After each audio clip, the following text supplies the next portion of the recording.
So this is a 2000 Briggs & Stratton. I'm going to try to do teardowns every 10 years of them.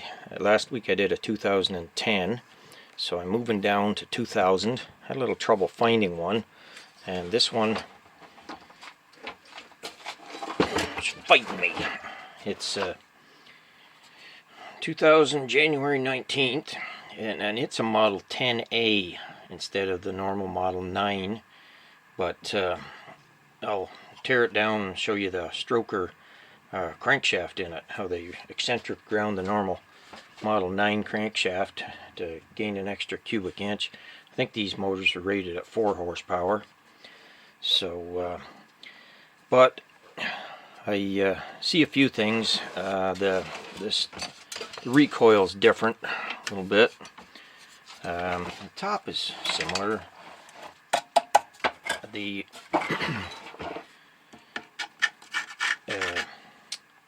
air filter cover there is made of steel instead of plastic.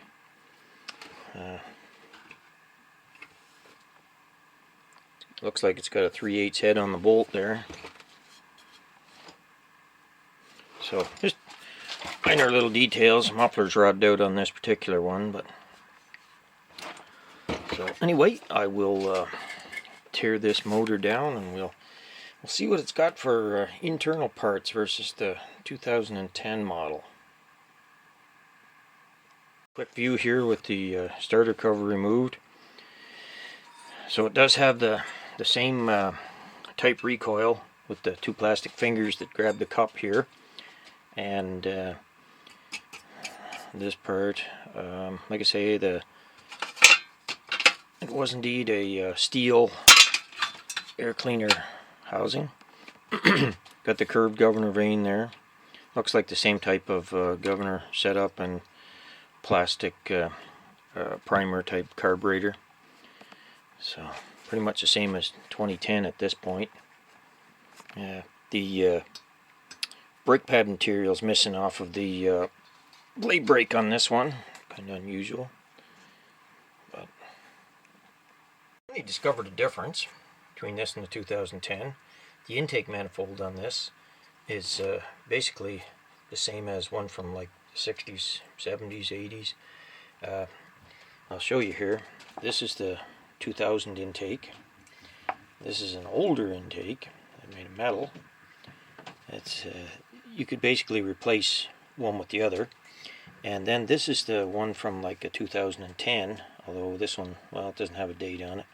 But you see it's round, so as opposed to rectangular. And then this one here I got labeled 2008. It would have a separate little piece here that would help flow. I don't have that piece. I have it off a larger one here that I don't know what it's off. The bolt holes, everything are different, but again the tube size is the same on all of them.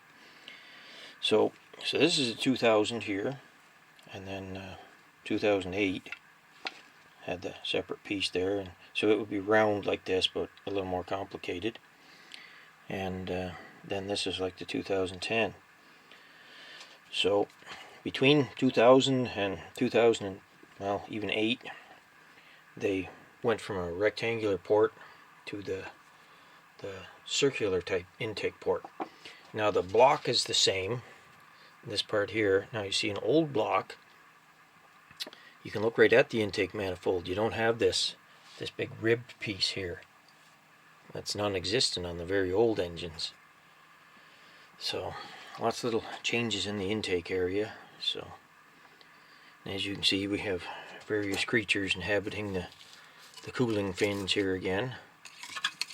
So we'll have to clean all that out. Kick them out of the house for free rent. Cylinder head's the same 2000, 2010. A little bit of a minor mishap here though. Broke one of the cylinder head bolts off. This one and this one were tight. I backed them in and out a number of times, penetrating oil, etc. I even put heat on this, and then the left one came out. This one I put heat on. I heated it up around here, and that seemed to be coming out, and then all of a sudden, snap! So I guess I get to try my weld the nut to it trick to get it out of there. Took a 3-jaw puller and some heat to get the blade mount off of it there. So now I've wire brushed it, and I will use, you can file it down. You have to get all this rust off of here to get it out through the crankcase cover.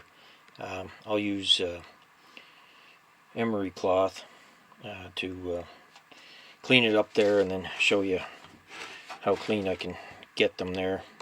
Like I say, leave a couple thou of rust on there, and it does not want to come through that crankcase cover. Well, there, that should be clean enough to let the shaft come through the crankcase cover there. I'll find out real quick. So after a good fight, I got the crankcase cover off there, and I see that this motor has the steel type crankshaft gear on it there, so those are good. Sometimes I JB weld them to make them a little bit tighter fit crankshaft so they can't move around like that, but that's just for my weird engines. So I got the crankshaft and piston out here. This is the crankshaft out of the Model 10, and this is the piston out of it. And the connecting rod says mod 9.6. And if you'll notice, this is smaller than this. This is a mod 9.0, or the standard size crankshaft. So they eccentric ground the crankshaft. I'm assuming they kept the top part about the same and moved the bottom up to make a stroker motor out of it. So they gained, we'll say, half a cubic inch or something by increasing the stroke on the motor. This is its crankshaft, and this is another Briggs Model 9. You can see the significant difference in the diameter there. The pistons look the same, so they just messed around with the rod center to center length and that to make it work with the stroker crankshaft. I imagine the block is the same. Haven't checked it, but I have to go with the assumption that it would be the same. I mean, why would you want to, modify more than you need to, right? So, and this one looks in pretty good shape. It's got a few little scores in it there, but nothing too major that'll stop it from running.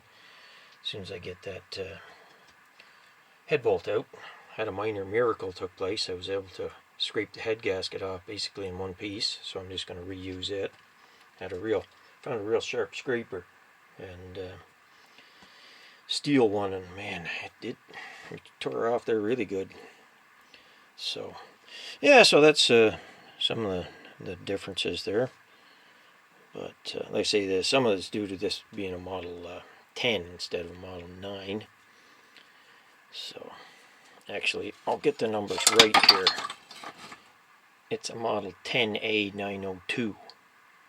Yeah, Model 10A.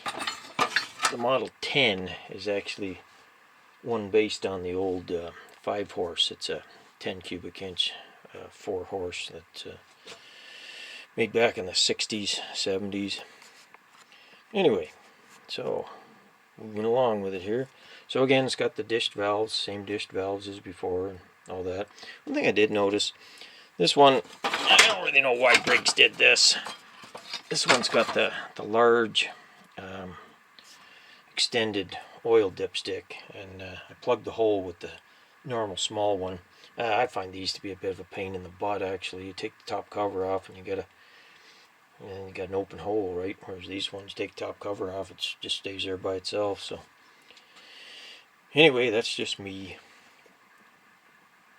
Another thing I noticed about the connecting rod here, so it's got the standard oiling hole on that side, but this one has an oiling hole in the rod cap also. There's one there and one on the other side, like 180 degrees apart. The other one doesn't have that. I already put it away, or I'd show you, but it doesn't, just like these old ones. They don't have any oil hole. Oh, sorry, this one, no, wrong way, yeah. This one, of course, doesn't. It'd be under the really old ones. It'd be under the lock strap for the connecting rod bolts. And there's also this slot in the side here too, probably for oiling. Maybe they found that they needed more oil to be fed onto the smaller diameter connecting rod journal there. I guess it would operate at higher pressure maybe. Got that extra half cubic inch just hammering hard on it there. So, hard to say. So I was able to repair the one broken off bolt there. Didn't have much success welding nuts to it. It broke off down inside eventually. So I had to drill it out and basically retapped it there. The other thing I got looking into, apparently between the Model 10A and the normal Model 9, the block, the head, everything's the same except for the connecting rod and the crankshaft. So even the piston is the same. And I also did some more searching, and it looks like Briggs switched from this steel type gear to the plastic ones on July 14th, 2008. So anything built before that would use this gear, and then after that would use the plastic gear with the washer. Now if you go back far enough, I'd say into the early 80s, then the gear was an integral part of the crankshaft. It was machined on as part of the crankshaft. But anyway, that's just some of the changes. So the camshaft, everything is the same on the Model 10A as it is on the Model 9 engines. So I got kind of a strange one here. Got the camshaft out of this 2000 here, and I got little chunks of what looks like steel embedded in the I guess it'd be the pressure side, or the opening side of both the exhaust and the intake lobe. I know steel would be hard enough to, you know, it's going to win the battle against plastic, but I don't really know where the steel would have come from. I mean, the crankcase here, it was, you know, the oil was kind of dirty, but I don't really see any metal per se in there. So I'm going to varsol it and clean it out, and then continue to put the motor back together. I was intending on getting it running today like I did the you know, the 2010 last week, but I'm going to run out of daylight here, so maybe I'll run it at a future time, possibly next week. Try to make a video, give or take, every Saturday or Sunday. So I already got the Zontar video up there with the Nano Chameleon for this week, but that's not really a, you know, that's just kind of a playing around video. This one's the serious one.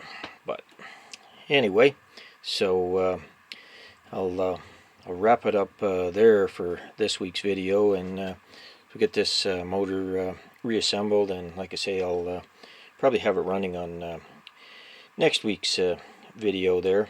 I don't foresee any, you know, major problems why it wouldn't run. So anyway, everybody have a good week.